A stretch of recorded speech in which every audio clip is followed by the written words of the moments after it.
Le grand philosophe stoïcien Épictète a dit un jour « La clé est de ne fréquenter que des personnes qui vous élèvent, dont la présence fait ressortir le meilleur de vous-même ». Vous avez probablement déjà entendu l'expression « Vous êtes la moyenne des 5 personnes avec qui vous passez le plus de temps ». Aujourd'hui, nous allons explorer cette idée à travers une perspective stoïcienne. Nous allons discuter des 7 types de personnes qui peuvent dévier votre progression dans la philosophie stoïcienne et comment naviguer dans ces relations difficiles. Avant de commencer, j'apprécierais que vous aimiez la vidéo afin de m'aider à continuer à répandre la philosophie stoïcienne. Si vous n'êtes pas abonné, je vous recommande de vous abonner et d'activer la cloche pour ne manquer aucune vidéo. Type de personne numéro 1, le râleur. Nous avons tous ce proche, collègue ou ami qui trouve toujours à redire, que ce soit sur la météo, son travail ou même la nourriture dans un restaurant populaire. Ils ne ratent jamais une occasion d'exprimer leur insatisfaction. Maintenant, vous vous demandez peut-être, pourquoi devrais-je m'en soucier? Je peux juste les ignorer. Eh bien, c'est plus facile à dire qu'à faire. Être constamment exposé à une telle négativité a un effet drainant sur votre bien-être mental. C'est comme un robinet qui fuit, épuisant lentement votre réservoir d'énergie émotionnelle. Le stoïcisme nous enseigne à nous concentrer sur des solutions actionnables plutôt que de ressasser les problèmes. Par exemple, imaginez que vous travaillez sur un projet avec une personne qui se plaint sans cesse. Chaque réunion devient une session épuisante de doléances sans dialogue constructif. L'impact. Le moral de l'équipe décline, vous êtes distrait de la recherche de solutions pratiques et vous risquez de vous désenchanter de plus en plus du projet, voire de la vie en général. Comment le stoïcisme nous aide-t-il à gérer un râleur? Plusieurs stratégies s'offrent à vous. D'abord, limitez autant que possible votre exposition à cette personne. Si cela n'est pas possible, peut-être parce qu'il s'agit d'un membre de la famille ou d'un collègue. Votre deuxième option est de prendre de la distance mentale pendant leur diatribe. Pensez à leurs plaintes comme à une tempête passagère, bruyante et perturbante, mais finalement temporaire et impuissante face à la montagne inébranlable qu'est votre tranquillité intérieure. Votre troisième option est de rediriger la conversation vers des solutions ou de changer de sujet pour aborder quelque chose de plus constructif. Comme l'a dit Marc Aurèle, tu as pouvoir sur ton esprit, pas sur les événements extérieurs. Réalise cela et tu trouveras la force. Cette sagesse stoïcienne intemporelle nous encourage à protéger notre paix mentale avec diligence, en veillant à ce que la négativité des râleurs chroniques ne nous éloigne pas de notre chemin de résilience et de vertu. Type de personne numéro 2, le créateur de drames. Imaginez que vous naviguiez dans la vie comme un navire voguant sur des eaux calmes, mais que vous rencontriez ensuite le tourbillon connu sous le nom de créateur de drames. Cette personne semble avoir une série interminable de crises, de conflits ou de controverses. Et comme un tourbillon, ils ont une capacité inquiétante à vous aspirer dans leur vortex de chaos. Au début, vous pourriez être attiré par l'énergie du créateur de drame, confondant celle-ci avec de la passion ou de l'excitation. Cependant, vous réaliserez vite que côtoyer ce genre de personnes revient à naviguer un navire en pleine tempête, épuisant et dangereux. Ce qui rend la gestion des créateurs de drame si difficile, c'est que leurs crises peuvent souvent sembler être les vôtres. Leur chaos est contagieux. Vous pourriez même vous retrouver impliqué dans des conflits auxquels vous n'aviez aucune part au départ. Prenons un exemple pratique. Vous avez un ami qui se dispute fréquemment avec d'autres personnes de votre cercle social. Aujourd'hui, il ne parle plus à Sarah. Demain, ce sera Tom. Votre ami vient vous demander des conseils, mais vous remarquez que ce cycle ne se termine jamais. Et soudain, vous vous retrouvez également en froid avec Sarah ou Tom parce que vous avez essayé d'intervenir. Dans ce cas, vous pourriez utiliser une stratégie appelée écoute réfléchie. Au lieu de donner des conseils ou de prendre parti, reflétez leurs paroles. Par exemple, si votre ami dit « Je ne peux pas croire que Sarah ait dit ça sur moi », vous pourriez répondre « Donc, tu te sens trahi par les paroles de Sarah ?» Cette technique vous permet de fournir un soutien émotionnel sans vous laisser entraîner dans le drame. Une autre approche, qui peut sembler contre-intuitive, consiste à devenir sélectivement indisponible. Le stoïcisme nous rappelle de valoriser notre temps. Et parfois, cela signifie être indisponible pour les crises des autres, surtout si elles se répètent sans résolution. Éteignez votre téléphone pendant certaines heures, créez des périodes de concentration où vous vous concentrez uniquement sur votre travail ou votre développement personnel et faites savoir que pendant ces périodes, vous n'êtes pas disponible. Pour paraphraser Sénèque, le véritable bonheur consiste à profiter du présent sans dépendance anxieuse vis-à-vis de l'avenir. Cela peut être particulièrement utile lorsque vous gérez des créateurs de drames. Au lieu de vous demander anxieusement quelle sera la prochaine crise, Concentrez-vous sur le moment présent, là où vous avez le contrôle. Profitez de votre vie et ne la laissez pas être perturbée par les drames des autres. Faites en sorte de naviguer calmement votre navire en évitant les tourbillons qui menacent votre voyage vers la croissance personnelle et la tranquillité. Type de personne numéro 3, le défaitiste. Imaginez ceci. Vous êtes un artiste en train de peindre une toile, chaque coup de pinceau ajoutant de la couleur, de la profondeur et de la vie à votre vision. Entre alors le défaitiste. Il entre dans votre studio, jette un coup d'œil à votre travail et commence immédiatement à le critiquer. Es-tu sûr de cette couleur? Cela ne semble pas réaliste. Tu sais, la plupart des artistes ne réussissent jamais. Leurs paroles, comme des touches de peinture grise, commencent à ternir votre toile vibrante. Ce n'est pas une critique constructive, qui peut être précieuse. Au contraire, c'est une aura persistante de doute et de négativité. Par exemple, disons que vous êtes enthousiaste à l'idée de poursuivre une nouvelle carrière. Vous avez fait vos recherches, parlé à des professionnels du domaine et peut-être même suivi quelques cours préliminaires. Lorsque vous partagez votre enthousiasme avec le défaitiste, il vous énumère rapidement toutes les raisons pour lesquelles cela ne fonctionnera pas. Le marché est trop concurrentiel. As-tu les compétences nécessaires? Et si tu échoues? Rapidement, leurs doutes commencent à vous gagner. Et la vision assurée que vous aviez commence à vaciller. Comment gérer un défaitiste, surtout s'il s'agit de quelqu'un de proche? Une méthode peu conventionnelle mais efficace consiste à leur demander des conseils au lieu de simplement partager vos projets ou aspirations.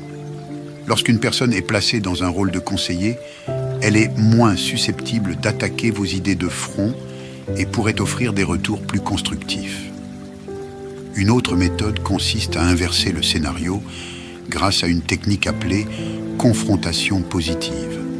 Au lieu d'absorber leur négativité, défiez-les de proposer des solutions. S'ils disent « Tu ne pourras jamais changer de carrière à ce stade », répondez par « C'est une perspective intéressante ». Comment, selon toi, quelqu'un pourrait réussir un changement de carrière? Cela non seulement dévie la négativité, mais encourage aussi une conversation plus constructive. Souvenez-vous des mots du philosophe stoïcien Épictète. Nous avons 2 oreilles et une bouche, afin que nous puissions écouter 2 fois plus que nous ne parlons. Écouter ne signifie pas absorber toute la négativité des autres. Cela signifie discerner les conseils utiles du simple bruit. Lorsque les défaitistes commencent à assombrir votre toile de vie avec leurs doutes, prenez du recul, écoutez, réfléchissez et continuez à peindre votre propre vie avec les couleurs qui vous parlent. Ne laissez personne transformer votre chef-d'œuvre vibrant en un paysage terne. Type de personne numéro 4, la victime. Imaginez la vie comme une partie d'échecs. Chaque joueur a les mêmes pièces et le même objectif, mettre le roi de l'adversaire en échec et mat. Vous réfléchissez de manière stratégique, faites des sacrifices et prenez des risques. Cependant, la victime blâme le plateau, les pièces ou même son adversaire pour chaque mauvais coup qu'elle fait. À ses yeux, elle est perpétuellement en échec et mate, non pas à cause de ses choix, mais à cause d'une force externe qui travaille contre elle. Son récit est une histoire interminable de malheur, avec elle-même dans le rôle du protagoniste impuissant. Je n'avance pas dans mon travail parce que mon patron ne m'aime pas. Ou encore, je n'arrive pas à être en forme parce que j'ai de mauvais gènes. Il est crucial de noter que certaines personnes font face à de réelles difficultés et à des problèmes systémiques. Cependant, la victime dont nous parlons utilise sa situation comme une excuse permanente, refusant de prendre la moindre responsabilité pour ses actions ou l'absence d'action. Type de personne numéro 6, le manipulateur. Imaginez votre vie comme un scénario de film. Vous êtes le personnage principal et vous avez une idée de la manière dont votre histoire devrait se dérouler. Où sont les rebondissements qui sont vos alliés et mentors? Et à quoi ressemble votre acte final? Entrez en scène le manipulateur, le producteur dans l'ombre qui réécrit subtilement votre scénario sans que vous ne vous en rendiez compte, jusqu'à ce qu'un jour, vous découvriez que votre histoire a dévié de son cours. Le manipulateur est habile dans l'art de la manœuvre émotionnelle ou psychologique. Il pourrait utiliser la flatterie, la culpabilité ou même la tromperie pour vous orienter dans une direction qui le favorise. Vous pourriez avoir un ami qui réussit toujours à vous faire payer le dîner en disant quelque chose comme « Tu sais, j'ai passé un mois difficile et tu as tellement de succès, cela ne signifierait pas grand-chose pour toi, mais ça améliorerait ma journée. » Au fil du temps, vous réalisez que votre générosité a été exploitée, mais il est difficile de le dénoncer parce qu'il a présenté cela comme une faveur à un ami dans le besoin. Gérer un manipulateur peut être un défi. Une méthode pour contrer leur tactique est ce que certains experts appellent le brouillard. Cette technique consiste à accepter toute vérité dans les propos du manipulateur, mais à refuser de céder à la coercition émotionnelle. Si on vous dit « tu réussis tellement bien, tu devrais payer le dîner », vous pouvez répondre « tu as raison, je réussis bien, mais partageons l'addition comme d'habitude ». Une autre approche consiste à définir des limites claires et à les faire respecter. Si le manipulateur veut que vous lui prêtiez de l'argent ou que vous vous engagiez dans des tâches qui vous mettent mal à l'aise, apprenez à dire non de manière assertive. Gardez un ton calme et des mots clairs. Je ne peux pas prêter d'argent, mais je suis là pour t'offrir un soutien émotionnel. Cela définit une limite tout en maintenant l'amitié. En s'inspirant de la pensée stoïcienne, Épictète nous a averti que nous ne pouvons pas choisir nos circonstances extérieures, mais que nous pouvons toujours choisir comment y répondre. Le manipulateur prospère sur vos réactions prévisibles.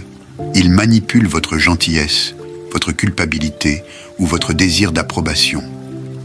En choisissant de répondre différemment, vous reprenez le contrôle de votre scénario. Si vous découvrez qu'un manipulateur rôde dans votre vie, souvenez-vous que c'est vous qui tenez le stylo. Votre histoire vous appartient, et bien que la distribution puisse inclure une variété de personnages, le parcours du protagoniste, votre parcours, doit toujours être guidé par vos propres valeurs et décisions. Reprenez votre scénario et ne laissez personne manipuler le récit de votre vie. Type de personne, numéro 7. Le vampire du temps. Imaginez votre routine quotidienne comme une symphonie soigneusement orchestrée. Chaque instrument représente une tâche ou un engagement, et lorsqu'ils sont joués ensemble, ils créent une harmonie équilibrée. Mais ensuite, le vampire du temps se joint à vous, jouant faux, noyant votre mélodie et transformant votre belle composition en un bruit discordant. Le vampire du temps n'est pas nécessairement malveillant. En fait, il peut sembler tout à fait inoffensif. Cela pourrait être un collègue qui vous interrompt constamment avec des questions triviales, transformant votre journée de travail productive en une série de moments fragmentés. Ou bien un ami qui vous invite à d'innombrables événements sociaux auxquels vous n'avez aucun intérêt, vous faisant vous sentir obligé d'y assister, drainant ainsi votre temps et votre énergie. Ces interactions peuvent sembler insignifiantes sur le moment, mais leur effet cumulatif peut être profondément perturbant. Alors, comment protéger votre symphonie du sabotage d'un vampire du temps? Une stratégie efficace est la technique Pomodoro, une méthode de gestion du temps qui consiste à diviser votre travail en intervalles, traditionnellement de 25 minutes, séparés par de courtes pauses. Pendant ces intervalles, vous faites clairement savoir que vous ne devez pas être dérangé, ce qui établit une limite et protège vos moments les plus productifs. Si vous avez affaire à un vampire social du temps, souvenez-vous que dire non est non seulement acceptable, mais essentiel pour votre bien-être. Au lieu de fournir des excuses élaborées, un simple « je te remercie pour l'invitation, mais je ne peux pas venir » suffit. Refuser une invitation n'est pas un rejet de la personne, c'est une affirmation de vos propres besoins et priorités. Comme l'a dit Sénèque, la vie, si elle est bien vécue, est suffisamment longue. Le stoïcisme nous enseigne que le temps est l'une de nos ressources les plus précieuses. Une ressource qui doit être allouée judicieusement. C'est la toile sur laquelle nous peignons le portrait de nos vies et nous devrions être extrêmement sélectifs quant à qui et à quoi mérite un coup de pinceau. Dans la grande composition de votre vie, assurez-vous que chaque note, chaque instrument, chaque mélodie s'aligne sur votre objectif supérieur. Ne laissez pas l'intrusion cacophonique d'un vampire du temps perturber votre symphonie. Tenez fermement la baguette et dirigez votre vie avec intention en veillant à ce que chaque instant soit une note bien jouée dans votre chef-d'œuvre harmonieux. Alors que nous arrivons à la conclusion de notre exploration des personnages qui peuvent dérailler notre chemin vers la résilience et la sagesse stoïque, n'oublions pas que la conscience de soi est la clé. Il est facile de reconnaître ces types de personnes chez les autres, mais la tâche plus difficile et éclairante est de regarder en nous-mêmes. Est-il possible que vous jouiez involontairement l'un de ces rôles dans la vie de quelqu'un d'autre? Souvenez-vous que le stoïcisme ne consiste pas seulement à naviguer dans le monde, mais aussi à se comprendre et à s'améliorer soi-même. Si la discussion d'aujourd'hui a déclenché une prise de conscience, une épiphanie ou même simplement un peu d'introspection, j'aimerais avoir vos retours dans la section des commentaires. Écrivez vos réflexions, partagez vos expériences et engageons ensemble un dialogue qui nous enrichit tous. Alors, jusqu'à la prochaine fois, que vos choix soient alignés avec vos vertus, que vos actions reflètent votre sagesse et que votre vie soit le chef-d'œuvre que vous êtes destiné à créer.